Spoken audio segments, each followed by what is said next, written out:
The Senate Foreign Relations Committee announced that Secretary of State Rex Tillerson and Secretary of Defense Jim Mattis would testify at an October 30 hearing on the September 18, 2001, Authorization for the Use of Military Force, AUMF.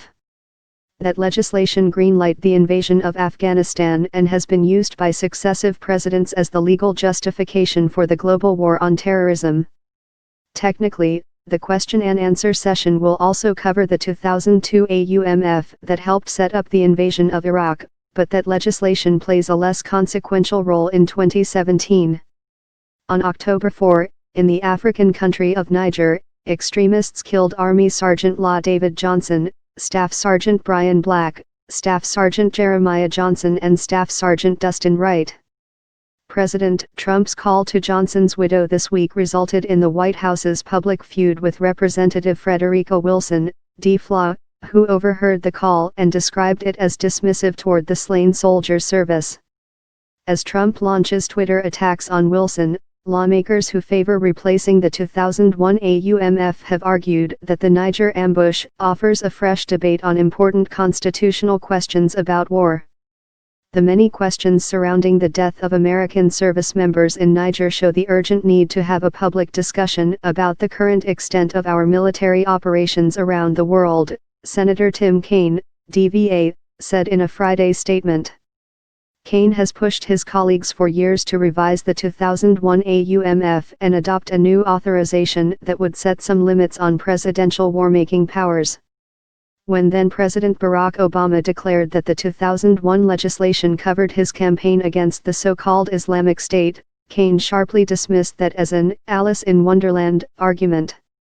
The Democratic 2016 vice presidential candidate has teamed up with Senator Jeff Flake, R. Arizona, to draft a new AUMF specifically tailored to the Islamic State. It would repeal the 2001 and 2002 authorizations but explicitly allow making war on ISIS, Al-Qaeda and the Taliban, as well as associated forces, to be defined by the administration and Congress. The legislation would expire after 5 years. A new AUMF is not only legally necessary, it would also send an important message of resolve to the American public and our troops that we stand behind them in their mission, Kaine said on Friday. Unlike the AUMF Obama sent Congress in early 2015, Flake and Kaine's proposal does not place even vague limits on what kind of force could be used. That could complicate its chances of securing Democratic support. The hearing with Tillerson and Mattis will build on an August 2 closed Senate Foreign Relations Committee briefing with administration officials and a June 20 public hearing with private witnesses. The United States has declared war formally against 11 nations in just 5 wars in its history: the War of 1812, the Mexican-American War, the Spanish-American War, World War I and World War II. Technically, America's longest war, the Afghanistan operation launched after September 11, isn't a declared war. Neither were Korea, Vietnam, Panama, nor Iraq.